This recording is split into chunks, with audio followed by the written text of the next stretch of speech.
Selamat sore Ayah. Sore, Bisri. Saya mau nanya, sejarahnya ziarah kubur itu gimana Ayah? Oke. Sejarahnya ziarah kubur ya. Ziarah kubur itu yang terkenal itu biasanya itu dari orang-orang Jawa. Pada zaman dulu orang Jawa awal mulanya itu. Ziarah kubur itu. Dari sebelum Islam masuk ke tanah Jawa, itu ziarah kubur itu sudah ada. Dari orang-orang Jawa Dipa atau orang bilang orang-orang Kapitayan, itu sudah ada. Mereka itu ziarah kubur, mendoakan leluhurnya.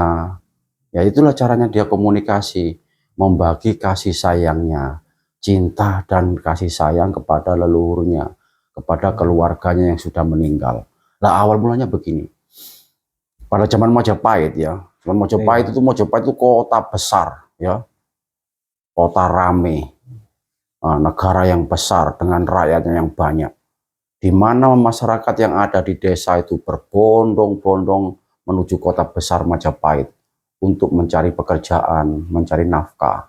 Nah, mereka tinggal di kota besar itu. Nah, setelahnya Hari Raya Idul Fitri, Hari Idul Fitri waktu itu Islam udah mulai masuk itu, udah mulai masuk di zaman kerajaan Majapahit. Walaupun Islam waktu itu belum berkembang pesat, berkembang pesat, ya. Jadi perkembangan pesatnya agama Islam itu, yaitu atas jasanya para wali-wali yang ada di tanah Jawa, Wali Songo waktu itu, khususnya yaitu Sunan Bonang. Jadi Sunan Bonang itu pintar sekali dia itu, caranya dia merayu, caranya dia itu mengambil hatinya orang-orang Jawa kuno waktu itu, yang orang bilang orang-orang Kapitayan itu. Jadi orang Kapitayan itu sholatnya ya, sembayangnya itu mirip kayak orang Islam.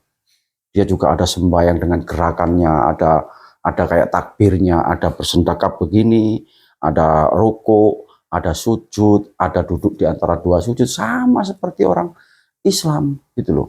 Nah, tetapi bukan Islam, itu adalah agama yang diyakini, kepercayaan yang diyakini.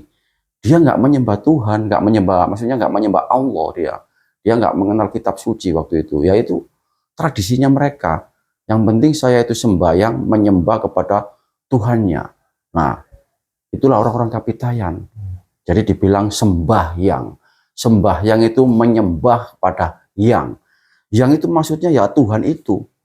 Nah, kalau orang-orang Kapitayan menyembah Sang Hyang Toyo. Sang Hyang Toyo itu apa? Tuhan itu tidak bisa dilihat, tidak bisa didengar, tidak bisa disandingkan dengan sesuatu apapun, tidak bisa direkayasa. Makanya dibilang Sang Hyang Toyo. Nah, mereka sembahyang. Nah, caranya sembahyang itu persis seperti orang Islam. Ada puasanya, ya, semuanya sama. Sembahyang itu menghadap kayak seperti Ka'bah gitu. Ya kotak ini persegi 4 ini. Nah, dibilang sanggar sama dia. Waktu itu dibilang sanggar. Jadi sembahyang itu menghadap kepada sanggar. Makanya sampai sekarang itu dibilang langgar. Jadi perubahan kata aja di situ itu. Nah, perang Sunan Bonang itu sangat hebat. Perang Sunan Bonang itu untuk mengambil hati orang-orang Kapitayan itu benar-benar hebat, benar-benar top. Dideketin dia, ya, diberi wawasan, pengetahuan, caranya mengambil hati dia pinter dia tuh. Sunan Bonang bilang begini, orang Kapitayan itu sebenarnya itu sudah Islam, tetapi dia kurang 2 saja, belum syahadat dan belum sunat. Nah, dari situlah akhirnya Sunan Bonang itu bisa mengislamkan orang-orang Kapitayan itu. Mereka diajak bersahadat, mereka disuruh sunat. Nah, akhirnya agama Islam berkembang pesat di zamannya Wali Songo, yaitu di zamannya Sunan Bonang itu. Banyak orang-orang Kapitayan berbondong-bondong masuk agama Islam. Karena apa? Ya karena mereka itu sembayangnya sama, puasanya sama. Jadi apa yang dilakukan itu sama. Jadi Tuhan itu nggak berbentuk ini dan itu. Allah kan nggak bisa diumpamakan sama, nggak bisa diwujudkan, nggak bisa disandingkan dengan sesuatu apapun lah, itu sama dengan Sang Hyang Toyo. Nah, dari situlah perannya Sunan Bonang bisa mengambil hati orang-orang Kapitayan. Nah, akhirnya banyak orang-orang Kapitayan berbondong-bondong masuk agama Islam. Agama Islam berkembang pesat itu di zaman Majapahit. Di zaman Majapahit itu berkembang pesat. Majapahit yang terakhir, Brawijaya terakhir itu ceritanya itu. Islam berkembang pesat. Nah, banyak orang-orang yang dari desa itu mencari pekerjaan, mencari nafkah, hidup di kota besar di Majapahit itu. Nah, pada saat menjelang Hari Raya Idul Fitri, mereka itu pulang ke rumah. Pulang kembali ke desanya masing-masing. Lah itulah mereka dibilang mudik. Mereka dibilang mudik. Mudik itu diambil dari bahasa Jawa. Mulih dek. Nah, mulih dek, mudik.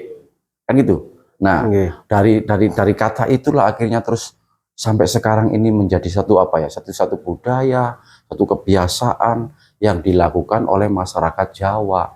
Dia dari kota mencari nafkah, bekerja, dia tinggal. Akhirnya pada saat menjelang Hari Raya Idul Fitri, dia mudik. Dia ke kampung halamannya. Untuk apa? Untuk bersilaturahmi dengan keluarganya, bertemu keluarganya. Tetapi sebenarnya mereka itu tujuannya itu mudik itu untuk ziarah. Nah, ini yang kamu tanyain tadi itu. Jadi tujuannya itu adalah ziarah, berziarah kepada leluhurnya. Karena apa? Dari kebiasaan orang Kapitayan itu mereka itu menghormati leluhur, ya kan? Menjunjung tinggi yang namanya leluhur. Sampai tradisi itu dibawa pada saat dia memeluk agama Islam, tradisi itu masih melekat, masih ada. Dia nggak bisa meninggalkan adat istiadatnya, tidak bisa meninggalkan kebiasaan-kebiasaannya. Makanya disitulah mudik dia ke kampung halamannya. Dia berziarah mencari kuburnya, mana kubur bapaknya, mana kubur ibunya, mana kubur saudara-saudaranya, kubur kakek-kakeknya, itu diziarahi semuanya. Mereka berbondong-bondong ke kuburan. Nah, itulah awalnya yang namanya ziarah. Lah, pertanyaannya apakah ziarah ini diperbolehkan? Ya jelas diperbolehkan. Orang kita itu menjunjung tinggi leluhur kita. Menghormati, menjunjung. Tanpa adanya leluhur itu kita siapa? Memangnya kita itu lahir dari pohon pisang? Kita itu apa? Dilahirkan sama leluhur kita. Dan semuanya apa yang kita punya ini adalah warisan leluhur. Maka dari itulah kita harus membudayakan, membiasakan diri untuk berziarah. Mau agama apapun harus berziarah. Contohnya kayak di Bali sini tuh, berziarah. Dia meyakini bahwa dulu leluhurnya dia itu ada datang dari Jawa. Mereka berziarah, loh, itu agama Hindu juga berziarah. Berziarah dia datang dia ke tanah Jawa. Mereka bilang Tirtayatra. Datang dia ke Jawa karena diyakini dulu leluhurnya itu ada yang datangnya dari Jawa. Kacang gak lali kulite. Ya kan, kacang gak lali kulite. Dia akan mencari jati dirinya. Dia akan mencari leluhurnya lagi. Orang Bali pun, orang Jawa pun, dia melestarikan budaya ini. Kebiasaan-kebiasaan dari leluhurnya itu diwariskan turun-temurun sampai saat ini. Kalaupun ada orang itu bilang itu katanya berziarah itu salah, sesat, haram, itu kan pendapatnya dia. Ya, pendapatnya dia. Mungkin saja dia bukan orang Jawa, bukan orang Bali. Tetapi kalau orang Jawa tidak bisa, walaupun dia sudah beragama apapun, dia akan tetap menjalankan tradisi atau budaya yang namanya ziarah kubur, ya kan? Dari sinilah akhirnya kita akan tahu gitu loh. Dari ziarah kubur itu kita bisa mendapatkan berkah dari doa-doa kita sendiri. Jadi pada saat kita berziarah, kita tuh berdoa memohon kepada Tuhan supaya apa? Leluhur kita, bapak kita, ibu kita, kakek kita, nenek kita, itu diberikan pengampunan sama Tuhan.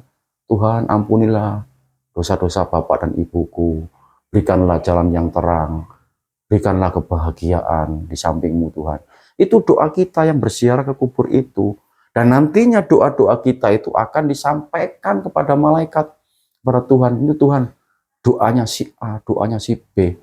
Dia mendoakan bapak ibunya, mendoakan leluhurnya. Disampaikan itu. Apakah doa itu nyampe? Nyampe. Doa itu nyampe. Kalau misalkan bila dia bilang orang sudah mati kok. Nah, yang mati kan raganya. Mana ada manusia pernah mati? Di konten saya yang kemarin saya bilang, manusia itu nggak pernah mati. Dia akan lahir. Kita hidup di dunia yang sekarang ini. Hidup di dunia ya. Nanti suatu saat kita tuh akan lahir kembali. Lahir di mana? Di alam ruh. Alam ruh. Raga ini kita tinggal. Katanya orang-orang bilang mati. Meninggalkan raga ini katanya mati. Yang sesungguhnya kita nggak mati. Kita cuma pindah dimensi. Kita pindah alam. Meninggalkan raga. Meninggalkan jasad. Apakah orang yang mati itu tahu kita? Tahu. Apakah dia bisa melihat kita? Melihat. Makanya kita pada saat orang itu sudah mati, ya, nah, kita yang masih hidup di dunia ini, kita bisa kok komunikasi. Makanya dengan doa-doa itu kita bisa komunikasi dengan para leluhur kita. Itu loh. Itu sesuatu yang bijak. Dan ini harus dilestarikan, budaya atau kebiasaan ziarah kubur ini. Kita nggak boleh istilahnya itu ikut-ikutan orang-orang yang bukan dari adat kita. Wong Jawa kudune Jawani. Jawa kudune Jawani. Ya udah, ini tradisi kita, ini budaya kita. Kalaupun orang-orang yang datang dari negeri seberang, dari negara-negara lain itu dibilang kita salah, ya sudah. Lakum dinukum waliyatin. Bagimu ya agamaku, agamamu. Bagiku ya agamaku. Kita punya prinsip, punya tujuan yang berbeda. Tetapi Tuhan itu satu. Tuhan Maha Kuasa. Tuhan Maha Tahu, Tuhan Maha Pengasih, Tuhan Maha Penyayang. Biarlah Tuhan yang menilai. Kalaupun kita berbuat seperti ini, ya kan, menghormati leluhur kita dengan apa? Dengan rasa cinta kasih, dengan kasih sayang kita berziarah, mendoakan leluhur kita supaya apa? Leluhur kita itu diberikan kebahagiaan di sisi Tuhan. Itu kan bagus, itu kan baik. Ayo dilestarikan. Nah, kembali lagi, setelah ziarah tadi, orang-orang kampung itu dari kota besar Majapahit kembali pulang ke kampung, itu yang disebut mudik tadi itu. Nah, mudik itu budaya, nah itu budaya untuk berziarah. Nah, akhirnya apa? Ini pengalaman saya sendiri. Pengalaman saya sendiri. Pada saat saya berziarah ke makamnya ibu, bapak waktu itu, saya mendapat petunjuk. Kamu harus berziarah. Setelah kamu ke makam bapak ibumu ini, kamu harus berziarah. Datanglah kamu, berziarahlah kamu ke Wali Songo. Itu saya dapat petunjuk itu. Terus nanti ada yang bilang, oh itu petunjuk dari setan itu, ya kan? Dijudge saya, jelek itu, salah itu. Mereka mengejat saya. Oh itu petunjuk dari setan. Silakan. Orang itu saya mendapat petunjuk setelah berziarah dari makam ibu dan bapak. Ini saya alami sendiri. Saya mendapat petunjuk, kayak mendapat apa namanya, kayak dari ilham ya, dari hati saya itu.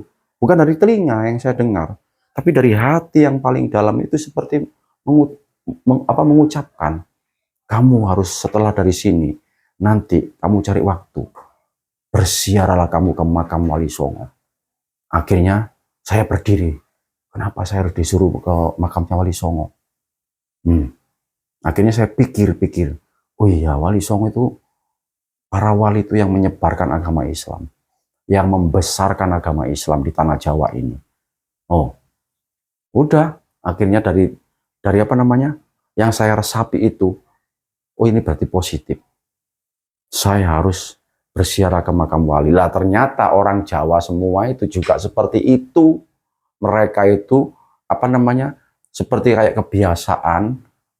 Setelah ke makamnya, keluarganya, ke orang tuanya, kakek buyutnya, dia itu mendatangi makam-makam para wali. Tujuannya apa kita mendatangi makam-makam para wali? Nek wong Jawa ngomong ngalap berkah. Ngalap berkah itu mencari berkah. Berkahnya para wali itu. Loh, itu para wali itu orang yang berilmu. Orang yang berilmu. Lah, orang yang mati loh mendengar kita. Kalau kita mendoakan, apalagi ilmunya. ilmunya akan mendampingi. Makanya yang orang Jawa bilang ngalap berkah. Nang direk ngalap berkah ta? Iya, aku ngalap berkah nang ngene. Wali Songo. Nang Wali Songo ngalap berkah. Saya mau nanya ya. Iya, gimana? Selain orang Jawa, selain orang Islam, terus agama Kristen, agama Hindu, apakah dia juga berziarah? Oke. Jadi orang Hindu pun juga ya ziarah. Ya cuma namanya kan nggak ziarah namanya. Namanya itu Tirtayatra. Tirtayatra. Orang Kristen pun ya juga berziarah, tapi namanya apa? Ya kita nggak tahu, namanya kan beda-beda. Dan tujuannya dia itu kan mendatangi kubur itu gitu loh.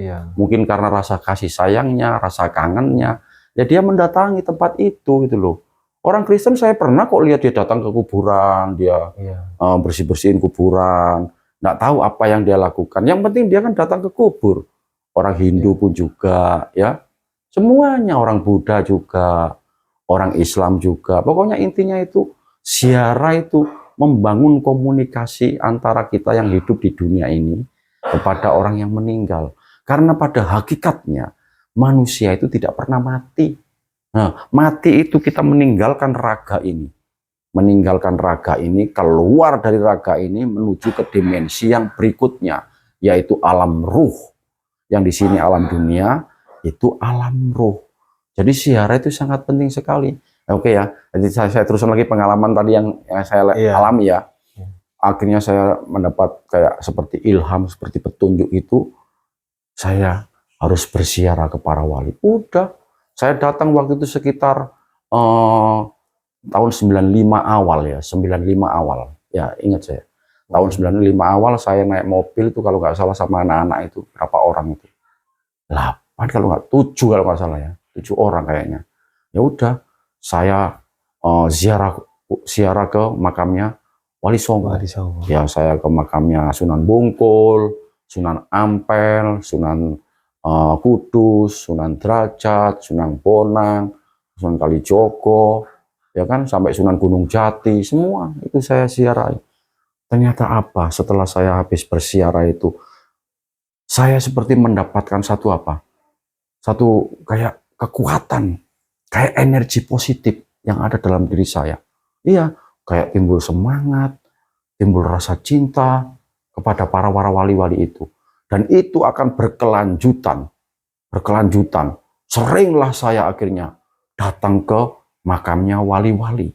Gak hanya Wali Songo, saya berusaha mencari wali-wali yang ada di sekitar tempat saya waktu itu. Datang saya ke pesariannya wali ini, pesariannya Pak Ut, pesariannya Mbak Jailani, pesariannya semua saya kunjungi satu persatu.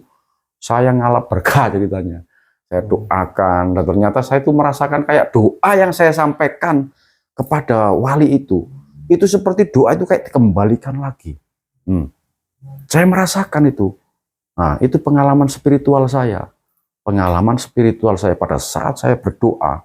Nah, setelahnya saya berdoa itu seperti saya mendapatkan suatu kebahagiaan, seperti saya mendapatkan kayak ketenangan, ketenangan, terus seperti mendapatkan kekuatan, kayak support itu loh, percaya diri, yakin. Ya udah, terus saya kembangkan terus, saya ziarah, nggak hanya tempat-tempat sekitar yang di tempat saya di Surabaya Sidoarjo itu, enggak. Saya mulai melipir, saya naik makamnya wali-wali yang ada di lereng-lereng gunung. Saya datang ke daerah Jombang itu, Gunung Kuncung. Saya datang ke sana, saya ziarah ke makamnya wali siapa ya? Wali Wonosegoro kalau saya namanya, lupa saya. Di Gunung Kuncung Jabung sana. Saya datang ke sana, berdoa di sana, berziarah, bermalam saya di sana 1 malam. Besok pagi pulang. Terus saya datang ke Sunan Pangkat di daerah Pacet. Di daerah Pacet. Kamu kan sering ajak ke Sunan Pangkat kan? Iya, saya berziarah di sana, berdoa di sana. Semakin sering saya datang, seperti kayak apa? Kayak ketagihan saya berziarah ke makamnya wali-wali yang tersembunyi, wali-wali yang makamnya itu istilahnya itu kayak apa, kayak disembunyikan itu loh. Iya. Di gunung-gunung itu. Nah, itulah fungsinya, itulah pentingnya kita itu berziarah. Nah, setelah saya melewati pengalaman-pengalaman ziarah itu, akhirnya apa? Di lereng-lereng gunung itu, saya juga ketemu orang-orang ritual. Orang-orang tak tanyain, "Pak, ngapain Pak di sini, Pak?" "Oh, saya ritual ini." "Ritual? Ritual apa lagi nih?" Loh, saya kan ziarah ke makam-makam itu kan, makamnya wali-wali di gunung-gunung ya. Iya. Loh, Bapak nggak tahu nggak? Di sini ada punden. Ada pundennya apa yang di Sunan Pangkat itu yang kita biasanya ke sana itu. Apa namanya? Putuk Puyang. Putuk Puyang ya? Iya, Putuk Puyang. Iya, di Putuk Puyang. Udah, saya ikuti dia. Saya ikuti.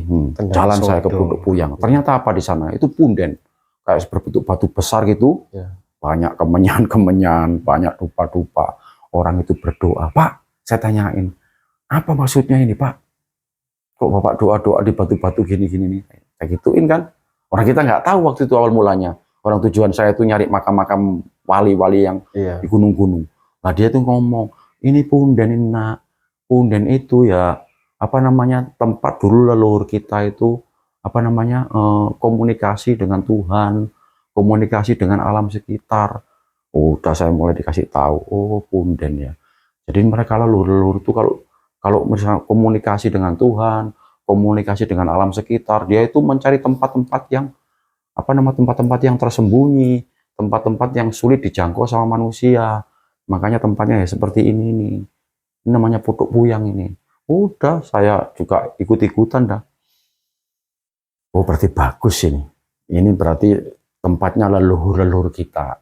Artinya begini, pada saat kita ziarah ke makamnya para wali, kan kelihatan ada makamnya kan ya. Nah, itu punden. Lah, dulu berarti leluhur-leluhur kita yang pada zaman itu belum ada agama Islam belum masuk, agama Hindu belum masuk, Buddha, Kristen belum masuk. Leluhur-leluhur kita itu sudah apa? Sudah ritual, sudah komunikasi dengan Tuhan, komunikasi dengan alam, tetapi dengan caranya sendiri, dengan pengetahuannya sendiri. Nah, di sini ya kan, baik enggak dia, buruk enggak dia, yaitu baik dan buruk ya ketentuannya dia sendiri, orang dia yang melihat, ya dia yang merasakan, dia yang menjalani. Kita nggak boleh menjudge orang itu jelek, salah, keliru, nyembah setan, nyembah gunung, nyembah batu, nggak boleh seperti itu. Itu hanya tempat itu dipakai tempat fokus, tempat dia duduk, tempat dia fokus supaya pikirannya itu tidak terbagi ke yang lainnya. Dia meninggalkan keluarganya, meninggalkan semuanya itu supaya apa? Fokus. Lah, ternyata batu itu sebagai tempat fokus. Tempatnya dia duduk, tempatnya dia sembahyang, tempatnya dia komunikasi dengan Tuhan, dengan alam sekitarnya. Nah, orang-orang bilang itulah punden. Pundennya leluhur-leluhur kita pada zaman dahulu. Lah, itu ternyata saya suka. Saya udah berusaha. Oh, tadi saya udah ziarah ini. Udah ziarah ke makamnya ibu. Udah ziarah ke makamnya para wali-wali yang menyebarkan agama Islam, yang menyebarluaskan Islam sampai bisa berkembang seperti ini. Tanpa adanya Wali Songo semuanya itu, kita di Indonesia nggak akan punya agama kita. Tetap kita menjadi orang-orang Jawa Dipo, gak eling, gak tahu Allah, gak tahu Al-Quran, ya kan? Iya, walaupun kita waktu itu sudah sembahyang, leluhur kita sudah sembahyang, leluhur kita sudah memuja Tuhan. Tetapi kan katanya Sunan Bonang belum Islam. Nah, makanya dia disahadatkan sama suruh sunat. Makanya langsung secara otomatis dia Islam. Tapi nggak bisa kita tinggalkan budaya tradisi itu gitu loh. Makanya di sini tadi setelah saya melihat orang-orang itu di punden, dia bakar setanggi, bakar dupa, bakar kemenyan. Loh, kenapa bakar itu? Oh, ngasih makan setan tah. Ngasih makan demit yang ada di situ tah. Lah, itu kan pola pikirnya dia nggak paham. Pola pikirnya dia nggak ngerti. Padahal dupa atau setanggi atau kemenyan baunya harum apa enggak? Coba. Harum. Nah, baunya harum kan. Nah, Allah, Tuhan itu senang dengan wewangian, senang dengan yang namanya harum-haruman. Makanya leluhur kita sebelum Islam itu loh, sebelum Islam masuk, dia udah tahu, oh bakar dupa, bakar setanggi, kemenyan, bunga-bungaan, ya kan? Maksudnya apa? Ya itu, dia komunikasi dengan Tuhan, dan Tuhan tuh menyukai yang namanya harum, senang dengan bau yang harum-haruman. Makanya itu sampai sekarang diwariskan sama kita, anak cucunya ini. Itu jauh sebelum Islam sudah ada dupa, setanggi, kemenyan itu. Ya enggak? Coba sekarang ini kalau orang-orang Islam pergi ke masjid, semprot pakai minyak jafaron, cos. Antal Yaman, bukur kasturi, mesik, semprot di baju-bajunya itu. Harum dah, jalan dia pergi ibadah di masjid. Nah, kan sama pakai harum-haruman. Ya karena pada hakikatnya Allah itu mencintai sesuatu yang harum, bau-bauan yang harum. Lah, karena orang Jawa itu nggak mengenal kayak minyak mesik, minyak jafaron, minyak antal Yaman, bukur kasturi, dia nggak mengenal pada waktu dulu itu. Tapi dia punya yang di sekitarnya itu yang kemenyan, ya kan? Iya. Kayu gaharu. Kayu gaharu itu kalau dibakar baunya harum. Kan itu. Nah, makanya itu dilestarikan sampai sekarang ini. Nah, disitulah saya mulai mempelajari, ya kan? Mempelajari tentang pentingnya kita itu ziarah, tentang pentingnya kita itu berkomunikasi dengan leluhur kita di punden-punden. Sudah, saya berjalan kemana-mana, keliling saya, nyari punden. Saya nyari punden, datang saya ke punden-punden saya, dimanapun. Saya datangin punden-punden yang di gunung-gunung semua itu. Pokoknya saya dapat informasi, ada punden di sana gini, saya datang ke Gua Kembyang, ya kan, ke Gunung Arjuna, Gunung Penanggungan, pokoknya semua gunung-gunung itu yang ada punden-pundennya itu sudah saya cari semua, saya datangi semuanya. Nah, yang paling berkesan itu buat saya itu, yaitu waktu saya, kenapa kok saya sekarang ini seneng naik-naik gunung? Saya waktu itu sama anak-anak itu naik ke Gunung Arjuna di Indrokilo.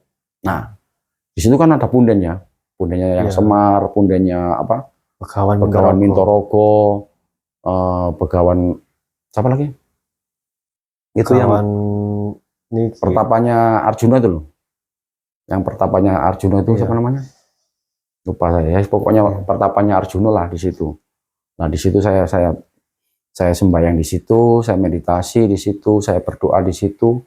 Nah, saya rasakan ketenangan batin yang kuat, saya rasakan kebahagiaan, saya rasakan suatu keyakinan, saya rasakan seperti ada energi yang kuat yang masuk di situ. Maka saya senang sekali dengan tempat itu. Berulang-ulang saya datang ke tempat itu yang namanya Indrokilo itu. Kita udah berapa kali naik di Indrokilo kan? Banyak kali. Lah, pada suatu hari, nah pagi-pagi saya sambil merokok. Sekarang saya merokok ya, maaf ya.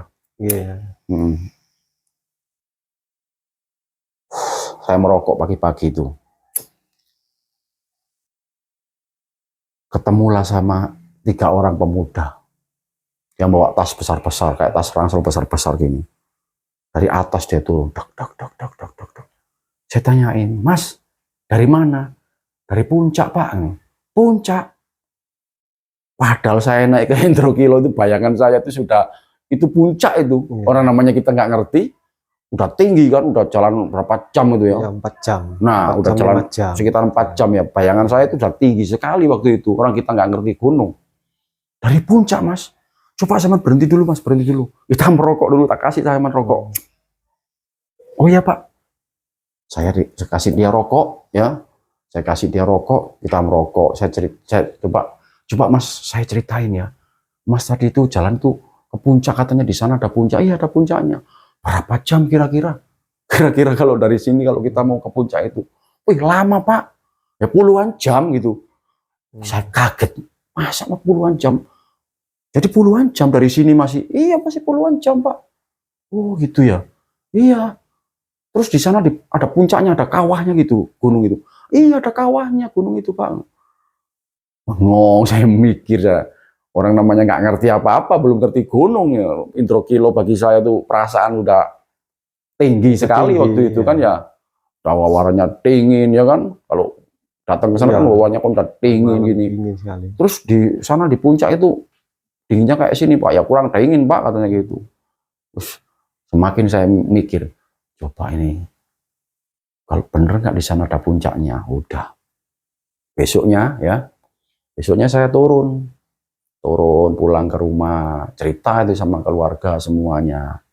Cerita sama keluarga di rumah kalau saya tadi itu waktu ritual di Indrokilo, jadi saya itu ketemu sama orang pendaki gunung. Saya nggak habis pikir, masa sih saya jalan udah 4 jam ini, udah capek ini.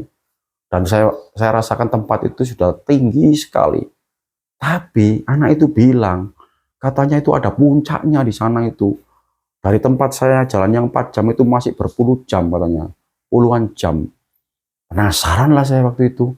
Nah, dari penasaran itulah akhirnya ada pada suatu hari saya tuh ngomong sama anak buah yang namanya Ugi itu. Iya. Nah, ya Ugi masih SMA kalau nggak salah itu. Ki, ayo Ki, kita naik gunung Ki, kita naik gunung. Iya Pak. Gitu. Udah, saya naik Gunung Lirang. Nah, Gunung Lirang lewat Trawas, lewat itu loh apa namanya hotel yang putih itu Pak Sitompul. Iya. Lewat di situ saya, lewat Pak Sitompul di situ ada pos pendakian. Tapi waktu itu memang nggak ada orang, sepi. Udah saya sama Ugi itu pokoknya, Ci, ayo kita naik ke puncak. Bayangan saya pun ke puncak. Gak modal apa-apa, gak persiapan apa, bawa kresek kamu tahu.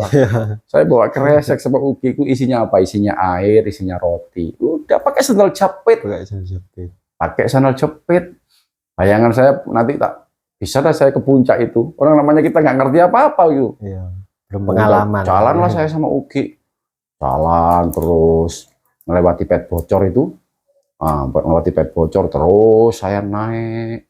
Berjalan terus sambil bersendagura sama Ugi. Ki, mana puncaknya ini Ki? Kita kayaknya udah jalan jauh kok nggak ketemu puncak Ki. Akhirnya terus ya udah jalan terus, saya nggak putus asa, saya udah capek istirahat, saya rokok Ki, makan roti dulu Ki, minum dulu Ki. Ya Pak. Ugi juga sudah pusing. Kita ini mau kemana sih Pak katanya? Kita mau ke puncak ini tak gitu ini. Kita mau ke puncak. Oh ke puncak Pak ya? Iya kita ke puncak ini. Ugi juga ikut aja udah. Pokoknya saya jalan diikuti terus. Ayo Ki semangat Ki. Terus ayo naik terus. Naik terus sekian jam. Ya kira-kira 5 jam kalau nggak salah. Orang kita bukan pendaki gunung kan. Ya. Bukan pendaki gunung. Terus kita ini juga apa namanya. Belum punya pengalaman apa-apa. Ya jalan sekena-kenanya waktu itu. Udah. Terus sekitar 5 jaman mungkin. Saya nyampe yang namanya Kokopan itu. Di situ saya diem. Ki, kok gak ketemu puncaknya Ki? Gak tahu saya Pak. Diem saya. Kita berhenti di sini Ki. Udah kita makan lagi aja dah. Udah. Kita makan, minum di situ, istirahat kita. Tak lihat itu dari Kokopa tuh masih ada bukit yang tinggi itu, yang di atas itu. Tapi tenaganya sudah habis ini. Ki, kayaknya kita harus jalan lagi sampai di sana lagi Ki. Ketemu puncaknya Ki. Oh goblok ini ceritanya. Ya udah. Nah, akhirnya Uginya udah bilang gini, Pak, udah Pak, kita sampai di sini aja Pak. Kayaknya kita nggak bisa nemuin puncaknya itu. Orang kita baru 5 jam jalan ini katanya. Itu yang Bapak nanya sama orang itu puluhan jam itu. Iya, Ki, mikir-mikir ini udah jam segini nih Ki. Saya jalannya waktu itu sekitar jam berapa ya? Jam 8 kalau nggak salah itu. Jam 8 dari jam 8 pagi. Jam 8 pagi dari bawah. Nah, itu sekitar udah sore itu. Jam berapa ya? Ya sekitar jam 2 kalau nggak salah. Ki, turun aja Ki. Ya udah turun. Wih, ternyata turunnya itu lebih susah. Yang tak rasain itu daripada naiknya. Turun itu kan nyangga lutut ini. Wih, semper, ngerti ya, semper gak karu-karuan. Itu jalan turun itu sekitar 2 jam, itu kaki udah mulai kena urat, mulai ketarik urat. Nyemper ambek ugi, merangkak-merangkak. Iya, sandal jepit, bayangin, jalan pelan-pelan, ketek-kelak, ketek-keluk, ketek-kelak, ketek-keluk gitu. Putus asa udah stres udah ini. Stres gak kuat ini, nah lutut ini, yang kakinya udah otot-ototnya udah mulai ketarik semua itu. Ya udah, akhirnya sampai di bawah itu, saya teriak tuh, hei gunung Welirang, sampai kapanpun aku gak akan naik kamu lagi lah gituin. Ayah udah teriak udah, sampai kapanpun Gunung Welirang aku gak akan naik ini, gak akan naik kamu lagi. Nah kan gitu lah. Iya. Nah udah, akhirnya ayah sama Uki pulang ke rumah, ya kan? Pulang ke rumah cerita itu sama orang-orang yang di rumah itu, sama anak-anak pun saya juga cerita. Ternyata saya jalan sama Uki berdua, bayangannya itu kan kepingin ketemu puncak. Tapi puncak apa? Itu nyampe di kop-kopan itu udah kepor semua itu. Turunnya sama Uki itu merangkak-merangkak itu. Pakai sandal jepit itu. Sandal jepit, celana lepis dicencing ini. Kayak gendeng. Ya itulah. Akhirnya setelah itu beberapa minggu berikutnya, nah itu ada yang ngajak si Lutfi itu. Si Lutfi itu anak dari Surabaya itu. Surabaya. Dia pecinta alam dia. Dia cerita sama saya, iya Pak, saya ini pecinta alam, saya pendaki gunung. Pernah kamu naik Gunung Welirang? Pernah Pak. Oh gitu ya. Iya Pak. Nah udah, ayo ajak saya lagi. Saya penasaran, bener kan? Nah si Lutfi itu punya karier, punya tas, naik gunung, perlengkapan gunung itu lengkap dia. Pokoknya Bapak ikut saya aja. Nanti pokoknya apa namanya, semuanya itu saya urusin, logistik, pokoknya semua itu biar ikut saya aja. Ya udah, akhirnya kita nyari waktu. Itulah pertama kali saya naik gunung sama orang yang sudah berpengalaman, sama si Lutfi itu. Udah, dia ajak saya naik gunung lagi, Gunung Welirang itu lagi, bis. Nah, naik dah saya, jalan sama si Lutfi. Kita bertiga, sama temannya dia 1 orang, bertiga. Udah, jalan saya. Nah, ngelewati yang jalan yang kemarin saya lewati sama Uki itu, ya dari si Tompul situ itu naik itu. Nah, sampailah ayah di kop-kopan. Itu udah capek, udah capek, udah lemes saya udah. Lut, ngecamp lu kene Lut. Saya bilang gitu, kita buat camp di sini aja Lut. Nah, ngecamp lah saya di situ sama si Lutfi itu. Nah, besok paginya Lutfi bilang, ya udah Pak, nggak apa-apa, nanti kapan-kapan kita sambung lagi.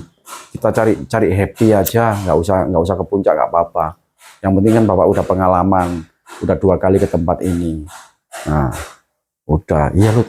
Nah, besok paginya kita kan turun, diajak Lutfi turun. Lah turun itu ayah diajari sama dia. Caranya turun supaya nggak capek itu gini loh Pak, diajari lari. Saya diajarin lari, caranya lari turun lari tuh gini Pak, caranya Pak. Diajari sama dia. Nah, tak ikuti dari belakang pelan-pelan tak ikuti. Ternyata gampang, saya bisa beradaptasi turun dari gunung sambil lari itu. Enak ternyata, nggak sakit, kaki itu nggak sakit, urat nggak ketarik.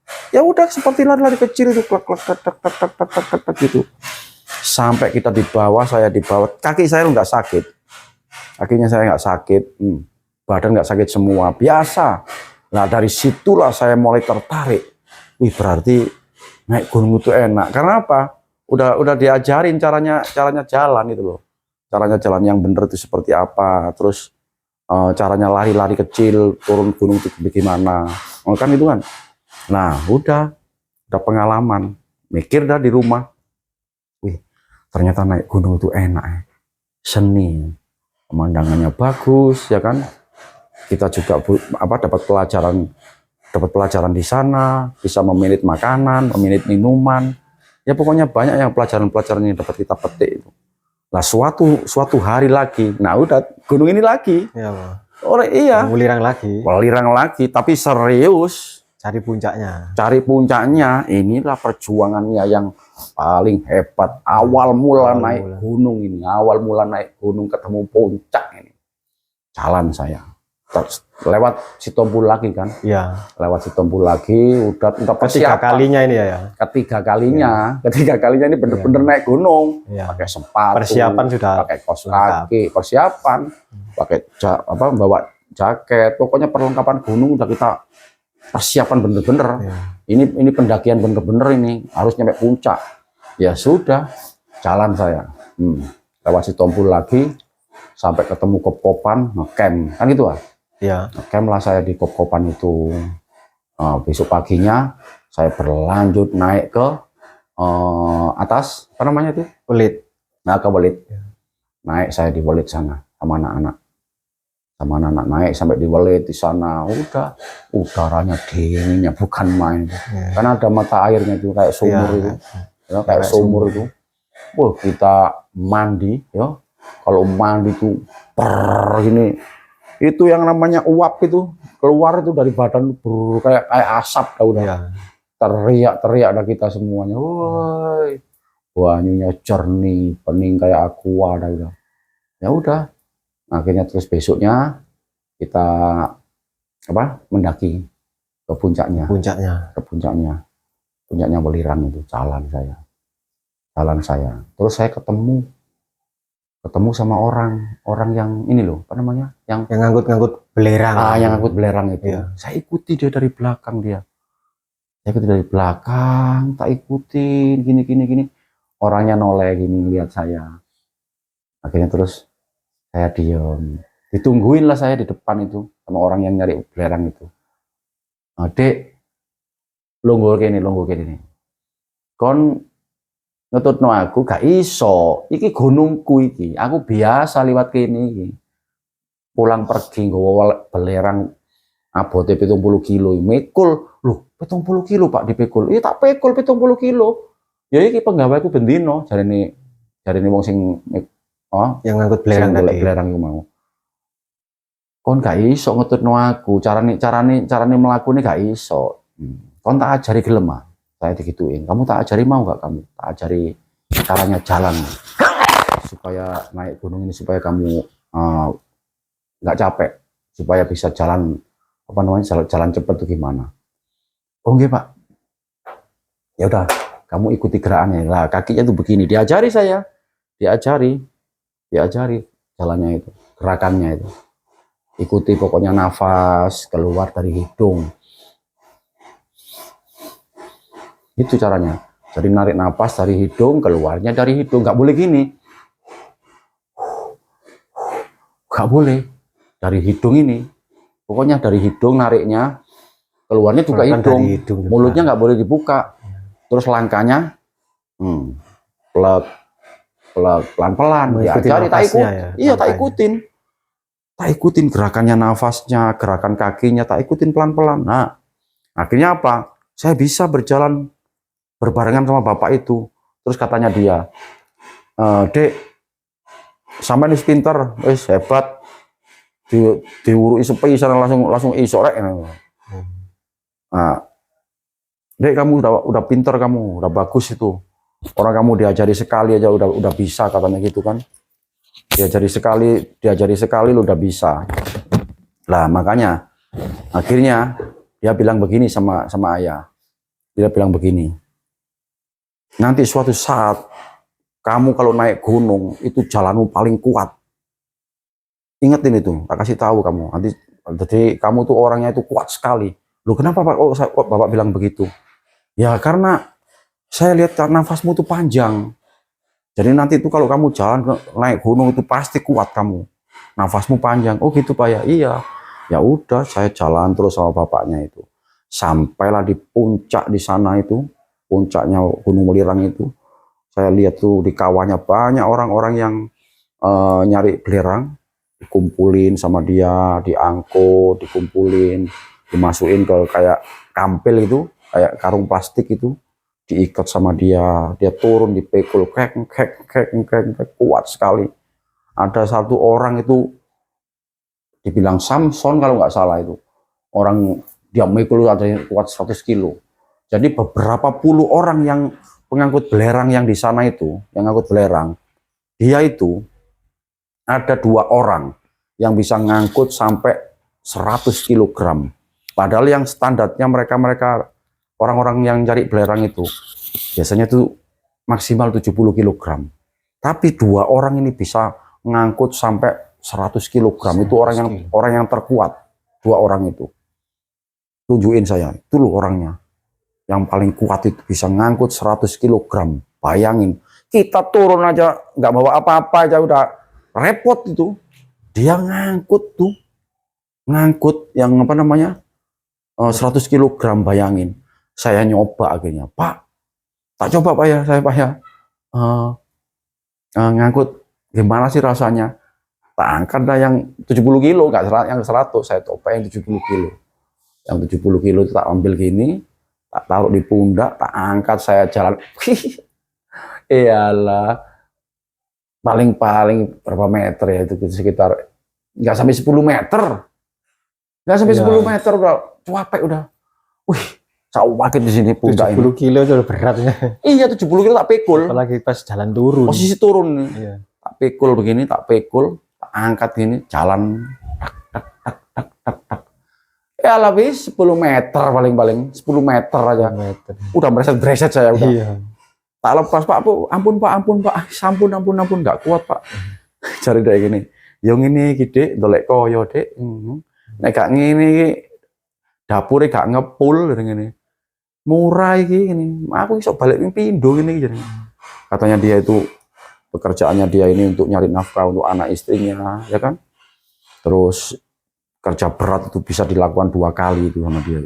Bayangin kekuatannya, kecepatannya itu.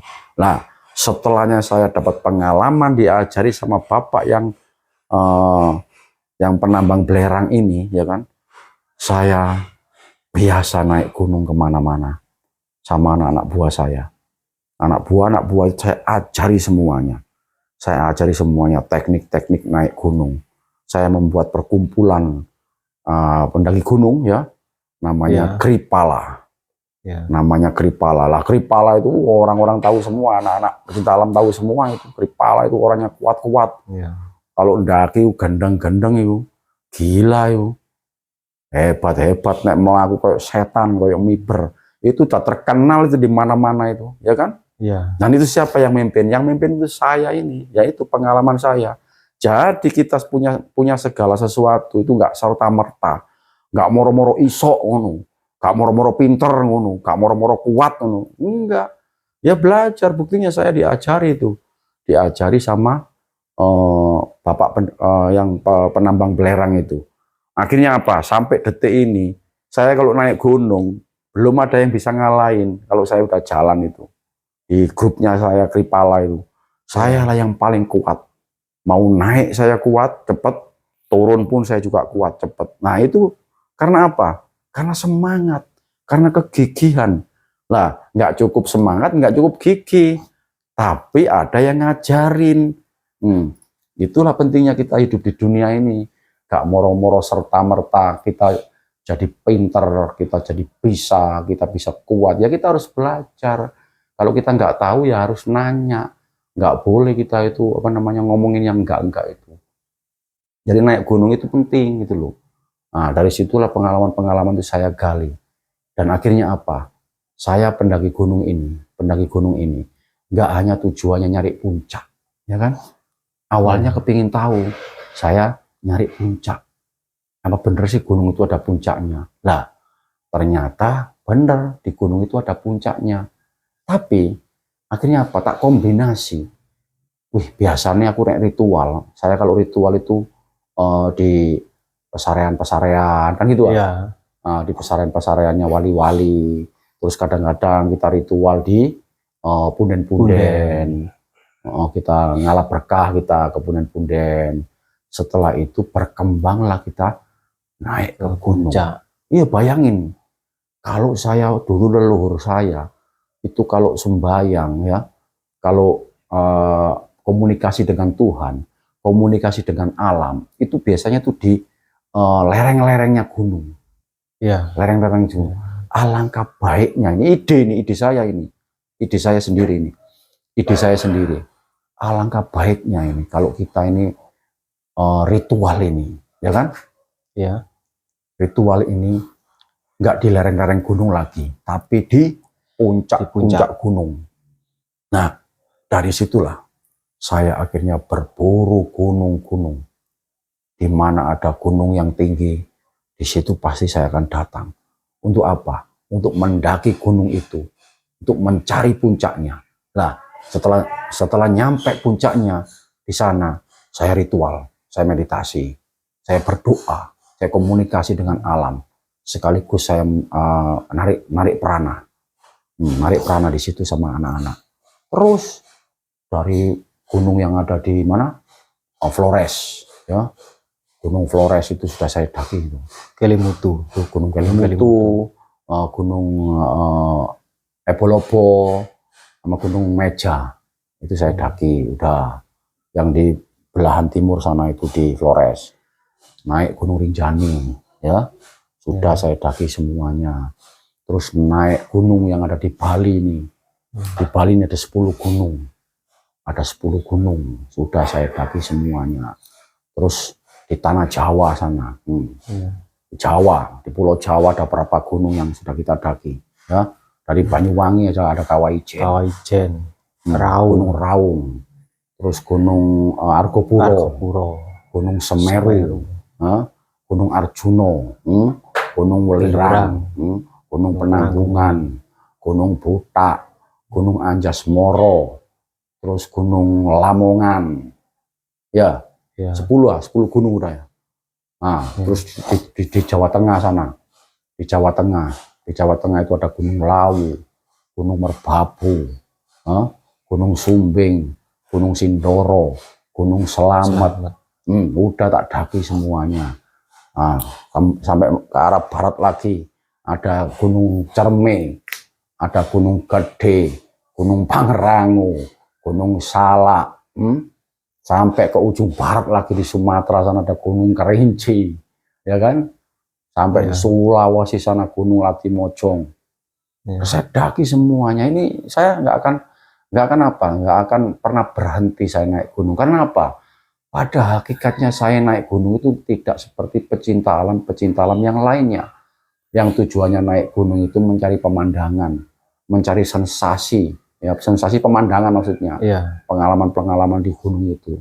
Lah kita di sini, kita punya grup namanya Kripala itu, tujuannya ya sama, kita pecinta alam sama, tapi ada plus, ada nilai plusnya, yaitu nilai plusnya itu kita itu sambil ritual, kita naik gunung itu ritual apa? Kita bisa meditasi, kita komunikasi dengan Tuhan, komunikasi dengan alam, dan sekaligus menarik prana. Yang terpenting buat saya itu narik prana. Iya, narik prana itu penting sekali lah. Itu yang nggak bisa dilakukan oleh orang-orang biasa. Nggak orang itu serta-merta, narik prana. Nggak bisa, itu ada ilmunya, ada tata caranya. Nggak sembarangan. Nanti akan saya ceritakan di video saya yang berikutnya, apa itu prana, bagaimana narik prana itu, apa fungsi prana itu. Nanti akan saya ceritakan nanti mungkin di video-video yang berikutnya. Nanti akan saya ceritakan nanti pengalaman-pengalaman saya naik gunung-gunung yang ada di Indonesia ini, dengan pengalaman-pengalamannya, dengan liku-likunya, terus dengan medan-medannya. Kenapa? Setiap gunung itu punya karakter, ya, punya ciri khas.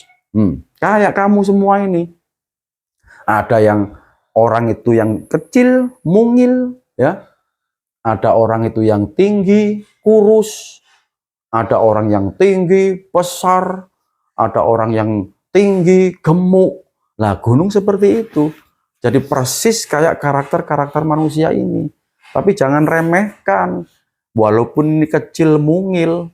Kalau orang Jawa bilang cabai rawit, pedas. Gak sembarangan, mentang-mentang gunung ini kecil, pendek. Terus diremehkan gitu. Nggak bisa, nggak boleh. Karena setiap gunung itu punya keunikan, punya karakter, punya kekuatan, punya kehebatan masing-masing antara gunung satu dengan gunung-gunung yang lainnya. Nah, inilah fungsinya kita mendaki gunung ini. Jadi untuk ritual juga gitu loh. Sampai-sampai itu grup-grup pecinta alam yang lainnya itu tahu semuanya. Oh, ayah ini sama grupnya ini, sama anak-anaknya semua ini naik gunung oh ini nggak sembarangan ini ayah ini bapak ini. Iya kan? Kita dihormati sama mereka, kita disegani sama mereka. Karena apa? Kita ini bukan pecinta alam yang seperti lainnya. Ada nilai plusnya. Kita naik gunung, mendaki gunung sampai puncak. Nah, terus setelah itu kita ritual di sana gitu loh. Nah, ritual itu untuk apa? Ya untuk kita sendiri. Kita membangun komunikasi sama Tuhan, sama alam gitu loh.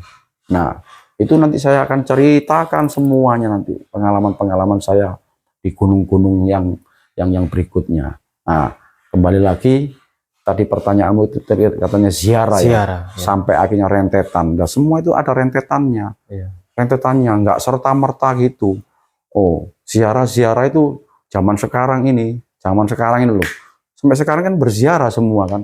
Loh, itu padahal itu peninggalan dari leluhur kita. Semuanya itu peninggalan dari leluhur kita. Saya banyak belajar semua itu dari mana? Ya dari orang-orang, belajar juga dari alam. Kita belajar, digali terus pengetahuan-pengetahuan, pengalaman-pengalaman selama ini. Karena apa? Saya selama ini nggak punya guru. Nggak punya guru sama sekali. Saya nggak pernah belajar sama sekali tentang spiritual, tentang supernatural. Semua itu saya gali sendiri. Dari mana awalnya? Dari ziarah, ya pertanyaanmu tadi itu. Dari ziarah kubur. Loh, dari ziarah kubur ke orang tua. Akhirnya merembet, saya mendapatkan kayak ilham, kayak petunjuk itu. Disuruh ziarah ke para wali Songo. Setelah itu merembet lagi, saya nggak hanya ke Wali Songo, saya ke punden-punden. Enggak, ke wali-wali yang tersembunyi, yang dimakamkan di lereng-lereng gunung. Sampai disitulah saya ketemu punden-punden. Nah, dari ketemu punden-punden itu, saya juga gali semuanya. Sama, ya tujuannya leluhur semua. Tapi dengan versi yang berbeda-beda. Dengan pengetahuan yang beda-beda. Kalau tadi saya itu ziarah itu dengan doa, ya. Dengan doa-doa yang saya sampaikan kepada Tuhan. Lah ini, orang-orang yang di punden-punden itu, dia itu yang juga namanya doa. Tapi kalau doa kan nanti mirip-mirip kayak teman kita yang agama Islam ya mantra-mantra lah gitu. Oh, ternyata orang-orang ini yang di punden-punden ini juga punya doa-doa, tapi dia bilangnya bukan doa, mantra. Oh, punya mantra. Lah, itu saya mulai mikir. Oh, berarti apa namanya? Perlu sekali mantra ini. Saya tanya sama mereka, sepenting apa sih Pak mantra itu? Sepenting apa? Oh, mantra itu kunci, nah. Kunci, iya kunci. Lah nek kon mlebu nang lawang gak ono kuncine, gak ro kuncine, ya gak iso mlebu kon. Kon gak ro nang jero kono ono apa. Nah, artinya begini, semua itu ada kuncinya, gitu loh. Semua itu ada kuncinya.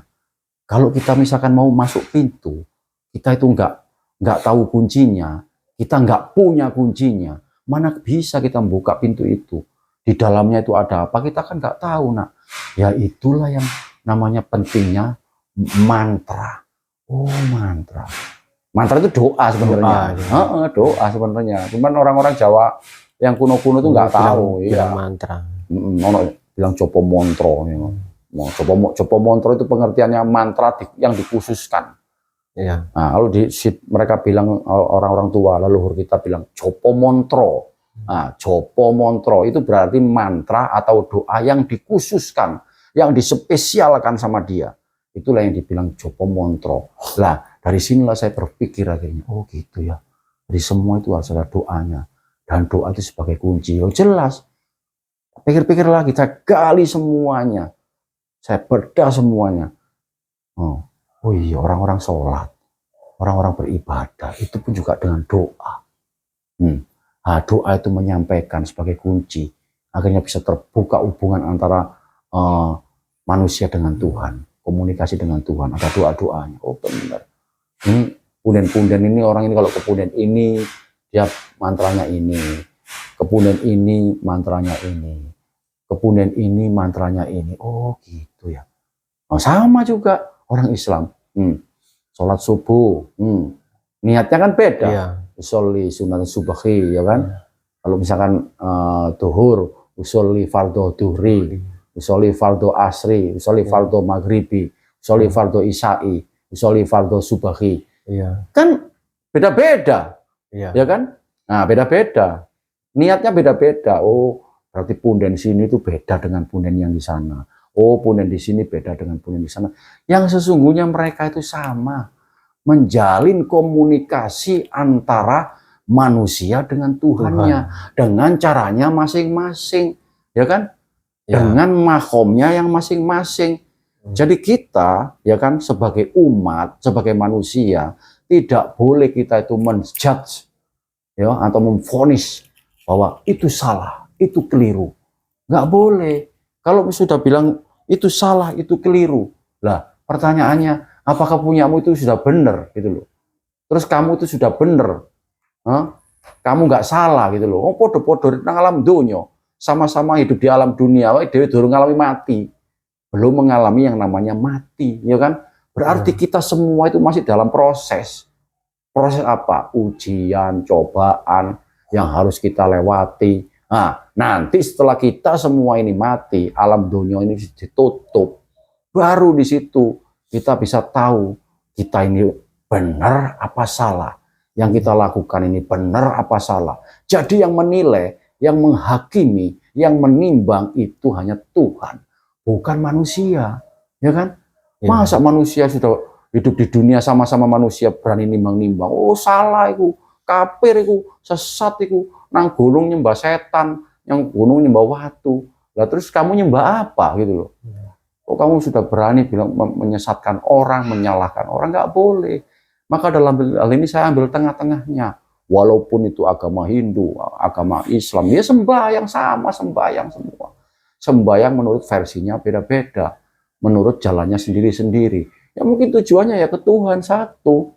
Sama dengan kita naik gunung ke puncak kan ya. Ya. Oh, lewat jalur ini ketemunya puncak ini. Lewat jalur ini ketemunya puncak ini. Lewat jalur ini ketemunya puncak ini. Terus apa? Pengalaman yang kita sampaikan berbeda dengan jalur-jalur yang lainnya. Kan gitu. Ya. Oh, kalau lewat ini jalurnya seperti ini, medannya seperti ini, pengalamannya seperti ini. Kan beda dengan jalur-jalur yang lainnya. Tapi tujuannya kan satu gunung, satu puncak ini. Gitu. Ya. Makanya semua itu harus kita kembalikan. Kembalikan kepada diri kita sendiri. Nah, pesan saya buat teman-teman semua, yang lainnya, ya kan, ya kita yang namanya ziarah itu sangat penting. Budaya ini harus kita lestarikan. Ziarah ini, karena apa? Kita ini lahir di dunia ini, ada yang melahirkan, ya, ada yang melahirkan. Gak tiba-tiba kita tuh ada. Nah, yang melahirkan itu adalah leluhur-leluhur kita. Maka dari itu kita harus bisa membangun komunikasi yang baik antara diri kita dengan leluhur kita. Itu yang terpenting.